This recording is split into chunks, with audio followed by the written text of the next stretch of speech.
தாத்தா மாமா அத்தை பாட்டி எங்க? நீ ஏமா பயப்படுத? அவ எங்கேயும் போல, கடைக்கு தான் போயிருக்கா. அத்தை பாட்டியை காணனாலே வயிற்றெல்லாம் கலக்குது, எங்கேயும் ஓடிருமோன்னு. நான் இல்லாமல எங்கேயும் ஓட மாட்டா. இப்படியே உட்காந்துக்கிட்டே இருந்தோன்னா நம்மளை யாரும் மதிக்க மாட்டாவ. என்ன பண்ணணும், ஏதாவது பண்ணணும். பிஸ்னஸ்ன்னு இவங்க கூட சேர்ந்து ஊறுகாயை போட்டு ஊறுகாய் பூரா அழுவி கெட்டு போனது தான் மிச்சம். தனியாக களத்தில் இறங்க நெட்டவெளி. அத்தை பாட்டி மனசில் இடம்படி. இப்போ கிறிஸ்மஸ் சீசனு. கேக் எங்கேயாட்ட போய் வாங்கு, அதை உட்காந்து விற்றுரு. அதில் கிடைக்கிற லாபத்தை அத்தை பாட்டி கையில் கொடுத்து ஆசீர்வாதம் வாங்கு, சந்தோஷப்படும். எவனாவது ஒரு இளிச்சவன் கடைக்கு போ, அவன்கிட்ட அடித்து பிடிச்சி கேக்கை வாங்கு.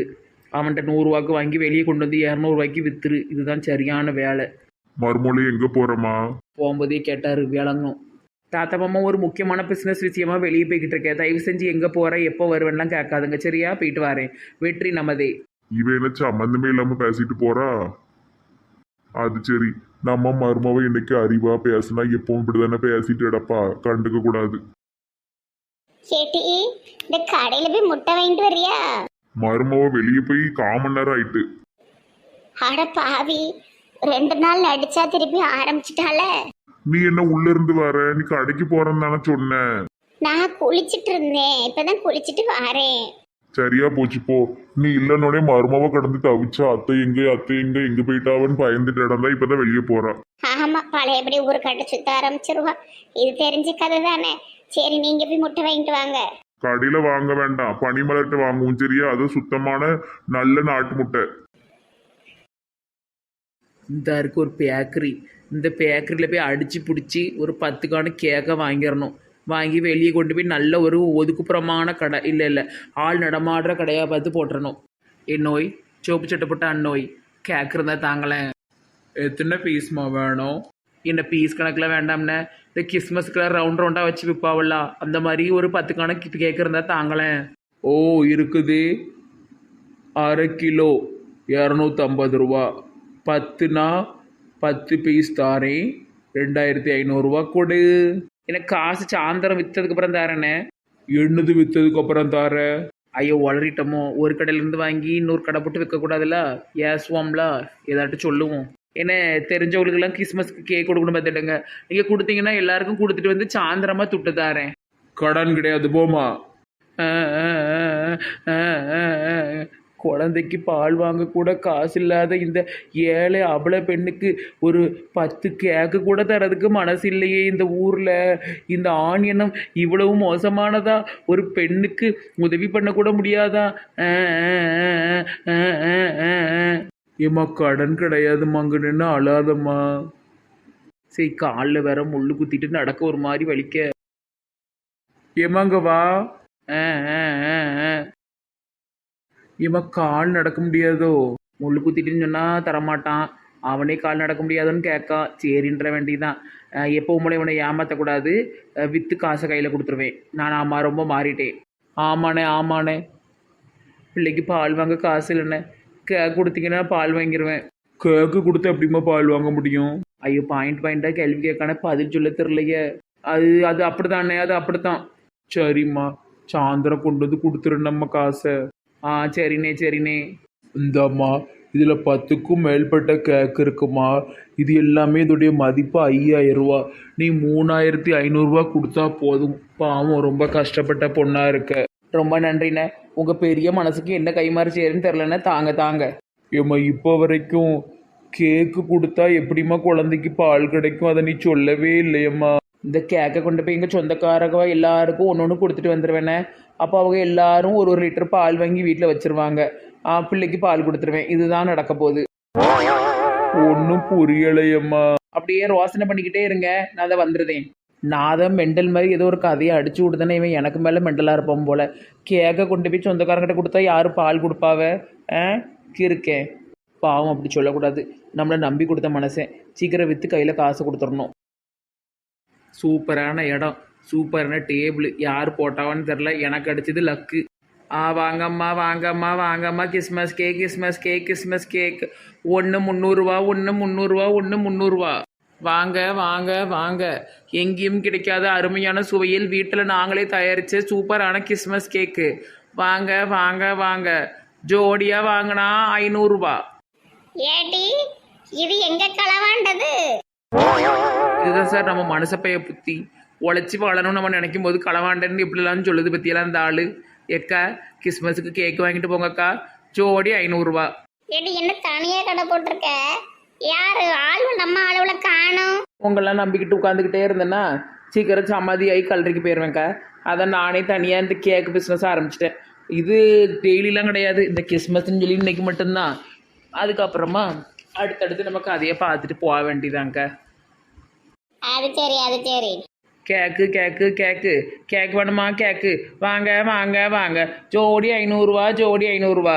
துரோக பொம்பளைங்களா, நான் பேக்கரி வச்சிருக்கும் போது எனக்கு எதிராக இப்படி கடை போடணுமா? இளிச்சக்கா என்ன இதெல்லாம்? யார்கிட்டையுமே சொல்லாம 2 பேர் தனியா கடை போட்டிருக்கீங்க. எண்ணெயெல்லாம் சேர்க்காத பத்துக்கு அவ கடை போட்டிருக்கேன், நான் இன்னும் பார்த்துக்கிட்டு இருக்கேன். நானே இப்பதான் வந்தேன் மெண்டலு. இடி நெட்டவெளி என்ன ஒரு வாரத்தை கூட சொல்லவே இல்லை, எல்லாம் சேர்ந்து போட்டிருப்போம்ல. ஆ சேர்ந்து வந்துட்டாலும் ஒரு பிஸ்னஸுக்கும் ஆள்கள் ஒத்து வர மாட்டேங்கிய. நான் அதான் பார்த்தேன், அங்கே ஒரு கடையில் போய் அவ்வளோ கேக்கையும் வாங்கிட்டு வந்து ரோட்டோரமாக போட்டு விற்றுக்கிட்டு இருக்கேன். எங்க வாங்குங்கக்கா, ஜோடி 500 ரூபா, ஜோடி 500 ரூபா.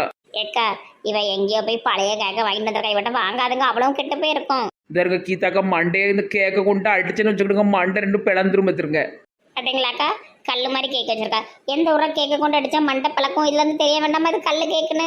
ஏமாடி கீதாக்கா, ஃப்ரெண்டாக இருந்தாலும் வாயும் வயிறும் வேற. நீங்கள் பேக்கரி வச்சுருக்கீங்கன்னா உலகத்தில் யாருமே எதுவும் பேக்கரி ஐட்டம் விற்கக்கூடாதுன்னு ஒன்றும் சட்டம் கிடையாது. நான் வந்து உங்களுக்கு முன்னாடி இருந்தே நான் ஆதி காலத்துலேருந்தே பிஸ்னஸ் போட்டவன். நெட்டவழி பிஸ்னஸ்ன்னு ஒரு தனியாக ஒரு பிளே லிஸ்டே கிடக்கு பார்த்துட்டுங்க. அவ சொல்றது சரிதானே டி, அது அவ இஷ்டம் என்னமோ வித்துட்டு போற, நீ ஏன் கோவப்படுத? நீங்களும் அவளுக்கு சப்போட்டா? இல்லம்மா, நாளை பின்ன நான் ஒரு பண்ணுக்குன்னு செஞ்சு அதை நான் வித்தா என்கிட்ட சண்டைக்காம வருவேன். யார் யாருக்கு என்னென்ன தோணுதோ அவங்க வித்துட்டு போட்டுமாம்மா, நீ ஏமா இப்படி கோவப்படுத? உன் பேக்கரி நிரந்தரமா தானே இருக்கு, அவ சும்மா தெருவோரம் தானே கடை போட்டிருக்கா. சி ஏக்கா பேசிகிட்டே இருக்காதுங்கக்கா, நல்ல கேக்கா, சுவையான கேக்கு. ஆளுக்கு 2 ஜோடி 500 ரூபா. வாங்குங்கக்கா வாங்கக்கா, சான்ஸ் ராணி வாங்கிட்டி. ஏன் நானே ஒரு அண்ணன் காவடி என்னையே வாங்க சொல்லுதா? பாமா சரி சரி, எனக்கு ஒரு 2 தா. எங்கள் அக்கானா எங்கள் அக்கா தான். இந்தாங்கக்கா இந்தாங்கக்கா, எங்கள் அழகான அக்காவுக்கு அழகான கலர், அவங்க சேலை கலரில் ஒரு கேக்கு, ஆரஞ்சு கேக்கு. ஏக்கா காசு போட்டு விடுத டி, போன்ல இருந்து போட்டு விடுது என்ன? சரிக்கா சரிக்கா, அக்கா சொன்னால் கரெக்டாக தான் இருக்கும். இப்போ பேங்க்கார பொண்டாட்டி ஒரு 2 கேக்கு வாங்கினா என்ன? வேண்டான உணவா போற, கொண்டா கொண்டா. இந்தாங்க இந்தாங்க, எங்கள் அழகான இளிச்சக்காக்கு அழகான கலரில் 2 கேக்கு. இந்தாங்க கேப்பி கிறிஸ்மஸ். சரி சரி, தொட்டு நான் உனக்கு போன்ல போட்டு விடுவேன்.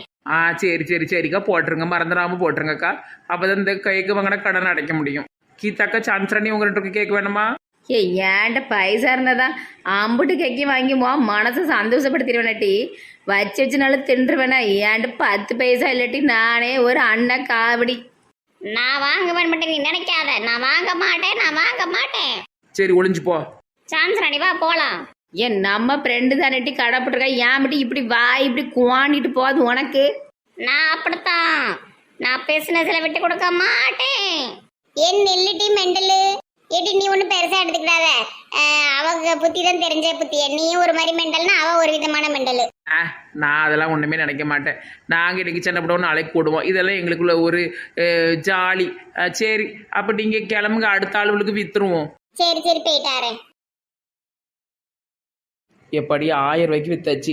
இன்னொரு 5 பேர் கிடச்சாவோன்னா 5000 கிடச்சிரும். அப்புறம் அந்த ஆளுக்கு கொடுக்க வேண்டிய 3500 ரூபா கொடுத்துட்டு மிச்சத்தோட நான் எடுத்துக்கிடுவேன். கேக் வாங்க வாங்க வாங்க, கிறிஸ்மஸ் கேக். சரி இங்கேயே புத்த வச்சு உட்காந்துருவோம். அப்பப்போ ஒரு கேக்காக தொட்டு தொட்டு நக்கி பார்க்கணும், நல்ல கலர் கலராக இருக்கு. எலிஃபண்ட் மேடம், இந்தாங்க ஜூஸ் குடிங்கோ. பேச்சுமணி எனக்கு எதுவும் வேண்டாம், எனக்கு சாப்பிடவும் முடியாது, எதுவும் குடிக்கவும் முடியாது, எனக்கு கொஞ்சம் ஃப்ரீயா விடு. உடம்புல இருந்து எவ்வளவு ரத்தம் போயிருக்கோ, இதை கண்டிப்பா குடிக்கணும். காட்டுங்கோ. எனக்கு கொஞ்ச நேரம் ஃப்ரீயா விட, எனக்கு ஒரு மாதிரி கொமட்டிட்டு வருது. வாந்தி பண்ணாலும் இங்கே வாந்தி பண்ணுங்க, நான் க்ளீன் பண்றேன். ஜூஸ் குடிச்சே தீரணும். காட்டுங்கோ. சரி வாயில ஊத்து. போதும் Pichumani. No no no no, ஃபுல்லா குடிக்கணும். Elephant madam குடிங்கோ.